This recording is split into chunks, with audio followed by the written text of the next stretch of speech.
আসসালামু আলাইকুম। কেমন আছেন সবাই? আশা করি সবাই ভালো আছেন। ভূতের কথা ইউটিউব চ্যানেলে আপনাকে স্বাগতম। আজকে যে গল্প সম্পর্কে জানব, সেই গল্পের নাম হচ্ছে জলপরীর ভালোবাসা, দ্বিতীয় পর্ব। যারা এখনও আগের পর্বগুলো দেখেন নাই, তারা আগের পর্বগুলো দেখে আসুন। ভিডিওটির লিংক ডেসক্রিপশনে। অনেক কথা বলে ফেলছি, এখন গল্পটা বলা শুরু করছি। তার কথা মতো আমি তার পরের দিন আবার সেই পুকুরের সামনে যাই। আমি ঘাটে বসে অপেক্ষা করছিলাম সেই মেয়েটির জন্য। একটা সময় পানি নড়াচড়া আর সাউন্ড পেলাম আমি। তাকিয়ে দেখি সেই মেয়েটি। তার হাতে একটি অদ্ভুত ধরনের ফুল। সে আমাকে বলল, এ ফুলটি খাও। আরও জানতে চাইল গতকাল গাছটির ঠিকমতো খেয়েছি কিনা। আমি তাকে জানালাম, আসলে এতদিন এত মেডিসিন নেওয়ার পরও আমার ওই বুকের ক্যান্সারের ব্যথাটা কমেনি। আসলে আমার ভিতরে খুব বাজেভাবে ইনফেকশন হয়েছে, কিন্তু গতকালকের গাছটা খাওয়ার পর থেকে আমার খুব সুস্থ মনে হচ্ছে নিজেকে।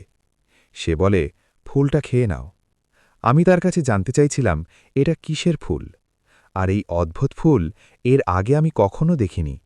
সে বলল, আমাকে বিশ্বাস করো তো? আমি বললাম, হ্যাঁ বিশ্বাস করি, কারণ আপনি একমাত্র যে কিনা আমায় বাঁচার আশা দেখিয়েছেন। তার হাত থেকে ফুলটি আমি নিয়ে খেয়ে ফেলি।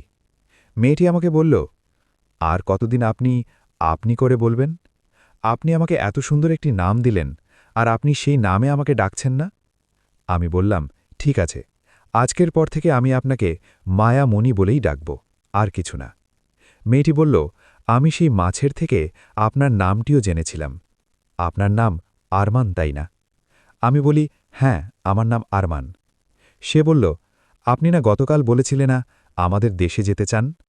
এমনিতেও আপনাকে এখন আমাদের দেশে নিতে হবে, কারণ আমার দাদু আপনাকে দেখতে চাইছে। এমনি তো আমার দাদু কেন আমাকে দেখতে চাচ্ছে?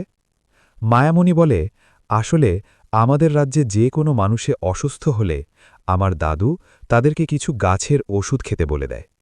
আমার দাদু অনেক বড় একটি কবিরাজ বলতে পারেন। আমাদের রাজ্যে সব ধরনের চিকিৎসা সেই করে, আর তার কাছ থেকে আমি জানতে পারছি যে আপনি ক্যান্সার থেকে মুক্তি পেতে পারেন। তাই আমার দাদু আপনাকে দেখতে চায় যে আপনার ক্যান্সারটি আসলে কতটা গুরুতর।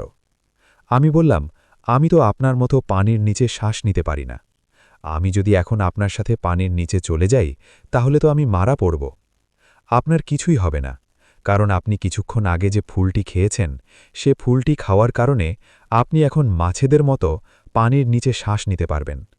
তাই এখন আপনি আমার সাথে যেতে পারেন। আমি তার সাথে পুকুরে ডুব দিলাম। আশ্চর্যভাবে আমি পানির নিচে শ্বাস নিতে পারছি। আমি দেখি আমাদের এই পুকুরের একটা সাইড দিয়ে একটি ছোট সুড়ঙ্গ টাইপের কিছু একটা মাটির নিচে চলে গেছে। সেই সুড়ঙ্গ দিয়ে আমাকে মায়ামণি নিয়ে গেল। আমরা অনেকটা টাইম সেই সুড়ঙ্গ দিয়ে সাঁতার কাটছি। আমরা খুব দ্রুত যাচ্ছি, কারণ মায়ামণি খুব দ্রুত সাঁতার কাটতে পারে। সে আমার হাত ধরে তার মতো সাঁতার কেটে খুব দ্রুত এগিয়ে নিয়ে যাচ্ছে সেই সুড়ঙ্গের ভেতর দিয়ে। অনেকটা সময় পর আলোর দেখা পেলাম। এ কি? এভাবে কোথায় চলে এলাম? আমার মনে হচ্ছে আমি আমার গ্রাম নয়, আমি বাংলাদেশের থেকেও অনেক দূরে চলে এসেছি। এটা একটি সমুদ্র, কিন্তু এটা কোথায় অবস্থিত সেটা আমি জানি না। মায়ামণি আমাকে নিয়ে সমুদ্রের গভীরে যেতে শুরু করল। একটা সময় আমি অনেক গভীরে চলে আসি তার সাথে। আমার মনে হচ্ছে আমি ভিন্ন কোনো জগতে চলে এসেছি। চারিপাশে অনেক রকমের মাছ, আর কেউ কাউকে আক্রমণ করছে না। আরেকটু গভীরে যাওয়ার পর আমি দেখি অনেক বড় একটি জাহাজ। হয়তোবা কোনো সময় জাহাজটি পানির উপরে ভাসত। কোনো এক সামুদ্রিক ঝড়ের কারণে হয়তো জাহাজটির কোনোভাবে তলিয়ে গেছে আর এই স্থানে এসে পড়ে রয়েছে। মায়ামণি আমাকে নিয়ে এসে জাহাজটির ভেতরে প্রবেশ করল। অকল্পনীয়ভাবে জাহাজটির ভেতরে খুব পরিষ্কারভাবে সব কিছু গোছানো ছিল। মনে হচ্ছিল এখানে অনেকেই বসবাস করে। আমি যখন মায়ামণির সাথে জাহাজের ভেতরে সাঁতার কাটছিলাম, আমার মনে হচ্ছিল প্রতিটি জাহাজের রুমে কিছু না কিছু আছে, কারণ আমি প্রত্যেকটি রুমের বাইরে দিয়ে যখন যাচ্ছিলাম, আমার মনে হচ্ছিল ভিতরে অনেকে কথা বলছে। আমি মায়ামণির কাছে কারণটি জানতে চাই। মায়ামণি বলে, একটা সময় আমরা অন্যান্য মাছেদের মতো বাইরে থাকতাম। আমি তো বহু বছর আগে যখনই জাহাজটি এখানে এসে পড়ে, তখন থেকে আমি ও আমাদের প্রজাতির যারা যারা এখনও বেঁচে আছে সবাই জাহাজের ভেতরেই বসবাস করতে লাগে এবং এই জাহাজের ভেতরে থাকা যে কটা রুম ছিল প্রতিটি রুমে আমাদের কেউ না কেউ তার পরিবার নিয়ে থাকে। একটা সময় মায়ামণি আমাকে একটি রুমের সামনে নিয়ে এসে দাঁড়ায়, আর বাইরে থেকে মায়ামণি যখন বলে আমরা চলে এসেছি, দরজাটি ভেতর থেকে কেউ একজন খুলে দেয়। আমি রুমে প্রবেশ করি আর দেখি স্বাভাবিকের মতো এই রুমে পানি ছিল, কিন্তু তারপরও রুমটি খুব সুন্দরভাবে সাজানো এবং সেই রুমে একজন মাঝবয়সী পুরুষ ও একজন মহিলা আর একজন বৃদ্ধ পুরুষ ছিল। তারা আমাকে উদ্দেশ্য করে সালাম দিল। আমি তাদের সালামের উত্তর নিয়ে তাদেরকেও একটি সালাম দেই। আমি বুঝতে পারলাম এদের ভেতর মাঝবয়সী পুরুষটি ও মাঝবয়সী মহিলাটি মায়ামণির বাবা মা, আর সেই বৃদ্ধ পুরুষটি তার দাদু। মায়ামণির দাদুর আদেশে তার বাবা মা এসে রুম থেকে বাইরে চলে গেল, আর আমাকে তার দাদু তার কাছে এসে বসতে বলল।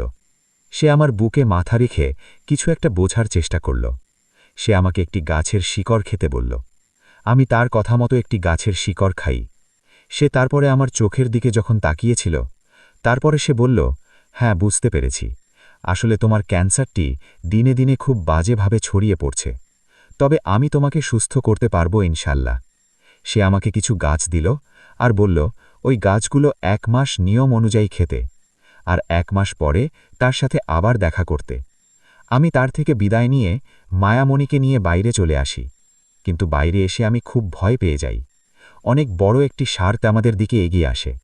শার্ক মানুষদের মেরে ফেলে, আর আমি যেহেতু মানুষ, তাহলে কি সে আমার জন্য এখানে আসছে? তাহলে কি সে আমাকে খেয়ে ফেলবে? শার্ক যখন আমার দিকে তেড়ে আসছে তখন মায়ামণি সেই মাছটির সামনে এসে দাঁড়ায়।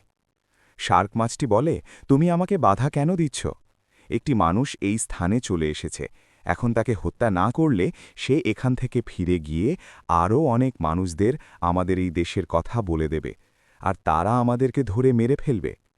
মায়ামণি সেই শার্ক মাছটিকে বলে, এই ছেলেটা আমার বন্ধু, আর সে অন্য কাউকে আমাদের এই স্থানের কথা কোনো দিনও বলবে না। তুমি বিশ্বাস রাখতে পারো, আমাকে আর আমার দাদু এখানে তাকে নিয়ে আসতে বলেছে, তাই আমি নিয়ে এসেছি। সেই মাছটি মায়ামণির দাদুর কথা শুনে সেখান থেকে সাথে সাথে চলে যায়। আমি তো এখন মাছেদের কথা বুঝতে পারছি, এটা কিভাবে সম্ভব। আমি যখন মায়ামণিকে বলি আমি এখন মাছেদের কথাও বুঝতে পারছি, এটা কিভাবে সম্ভব, সে বলে, তোমাকে যখন এখানে আনার আগে একটি ফুল দিয়েছি, সে ফুলের কারণেই তুমি এখন আমাদের মতো পানির নিচে থাকতেও পারবে আর মাছেদের সাথে কথাও বলতে পারবে। মায়ামণি আমাকে তার সাথে করে তাদের রাজ্যটি ঘুরে দেখায়, আর তার সবথেকে কাছের বন্ধুকেও দেখায়, যার সাথে সে ছোট থেকে খেলা করে বড় হয়েছে। এটা একটা কচ্ছপ। কচ্ছপ তার সবথেকে কাছের বন্ধু। কচ্ছপটি আমাকে বলে, তোমার কথা আমি মায়ামণি থেকে সব কিছু শুনেছি। আমি নাকি আমার বন্ধুকে একটি নাম দিয়েছ, আমি চাই তুমি আমাকে একটি নাম দাও। আমি কচ্ছপটিকে বলি, তুমি তো ধীর গতিতে চলো ও দোলে দোলে চলো, তাই তোমার নাম আমি রাখলাম দোলনা। কচ্ছপটির নাম খুব পছন্দ হয় আর সে খুব খুশি হয়। মায়ামণি আমাকে বলে, এবার আমাদের ফিরতে হবে, তাই আমরা সাঁতার কেটে সেই সুড়ঙ্গের সামনে চলে আসি। সেটা ধরেই আমরা আমাদের দুনিয়ায় ফিরে আসি, সেই পুকুরে। মায়ামণি আমার থেকে বিদায় নিয়ে চলে যায় আর বলে, কালকে দেখা হবে, আল্লাহ হাফেজ। এভাবেই চলে গেল আরও কিছুদিন। আমি এখন দৈনিক তার সাথে কথা বলিও দেখা করি। আমাদের ভেতর এখন এটা কি সম্পর্ক তা আমি জানি। আমরা কি বন্ধু নাকি অন্য কিছু সেটাও আমরা জানি না, তবে আমরা একে অপরকে না দেখলে হয়তো পাগল হয়ে যাব। মায়াবতী তাদের দেশ থেকে তার দাদুর দেওয়া ওষুধগুলো ধীরে ধীরে আমাকে এনে দেয়, আর আমি সেটা খেয়ে একটা পর্যায়ে ক্যান্সার থেকে মুক্তি পাই। সবাই আমার কাছে জানতে চায় কিভাবে আমি মৃত্যুর পথ থেকে ফিরে এলাম। আমি বলি, আল্লাহ পাকের অসীম রহমতে আমি মৃত্যুর পথ থেকে ফিরে এসেছি। আমি কাউকে বলি না যে আমি জলকরীদের মাধ্যমে সুস্থ হয়েছি, কারণ আমি যদি তাদের কথা সকলকে বলেছি তাহলে তারা নিজেদের স্বার্থের জন্যও তাদের ক্ষতি করবে। মানুষ টাকার লোভের জন্য সব কিছু করতে পারে, আর আমি চাই না আর তাদের ক্ষতি হোক। কিছুদিন পর একদিন দুপুরে আমি পুকুর পাড়ে এসে কান্না করছি। কিছুক্ষণ পর মায়ামণি এলো আর আমার কাছে জানতে চাইল আমি কেন কান্না করছি। আমি মায়ামণিকে বলি, আমার ক্যান্সারের চিকিৎসার জন্য আমার বাবা আমাদের বাড়িটা বন্ধক রেখেছিল। আর টাকা ফিরিয়ে না দেওয়ার কারণে এখন তারা আমাদেরকে বাড়ি থেকে বের করে দিবে দুদিন পরই। এতগুলো টাকা কোথায় পাব, কি করব, কোথায় থাকব, এটা ভেবে কান্না পাচ্ছে আমার। উনি বলে, ঠিক আছে, তুমি আগে কান্না থামাও, আমি এই টাকার বিষয়টা দেখব। আমি অবাক হয়ে জানতে চাই, তুমি টাকা কোথায় পাবে? তুমি তো আর আমাদের মতো মানুষ না, আর তোমাদের টাকার প্রয়োজনও হয় না। মায়ামণি বলে, আমাদের কাছে টাকা না থাকলেও টাকা থেকেও দামি অনেক কিছু আছে। আমি জানতে চাই, কিসের কথা বলছো? সে বলে, তোমরা মানুষরা সমুদ্রতলকে মাত্র ১০০ ভাগের ভিতরে মাত্র ২০ ভাগই দেখেছ, আরও বাকিটা তোমাদের অজানা। তুমি কাল আমাদের দেশে আবার যাবে, আর ফিরে এসে তোমার বাড়ি তুমি নিজেই ছাড়াতে পারবে, সেই ব্যবস্থা আমি করে দেব ইনশাল্লাহ। এখন কান্না থামাও, সন্ধ্যা হয়ে এসেছে, তুমি তোমার বাসায় চলে যাও, কাল দেখা করো। আমি কান্না থামিয়ে দিই আর তার থেকে বিদায় নিয়ে বাসায় চলে আসি। কি হবে কাল জানতে হলে পরবর্তী পর্বের জন্য অপেক্ষা করো। আজকের মতো এই পর্যন্তই। এই গল্পের পরবর্তী পর্ব দেখতে চ্যানেলটা সাবস্ক্রাইব করে পাশে থাকুন। গল্পটি ভালো লাগলে লাইক, কমেন্ট এবং শেয়ার করবেন। ধন্যবাদ বন্ধুরা, ভালো থাকবেন সবাই। দেখা হচ্ছে পরবর্তী গল্পের ভিডিওতে।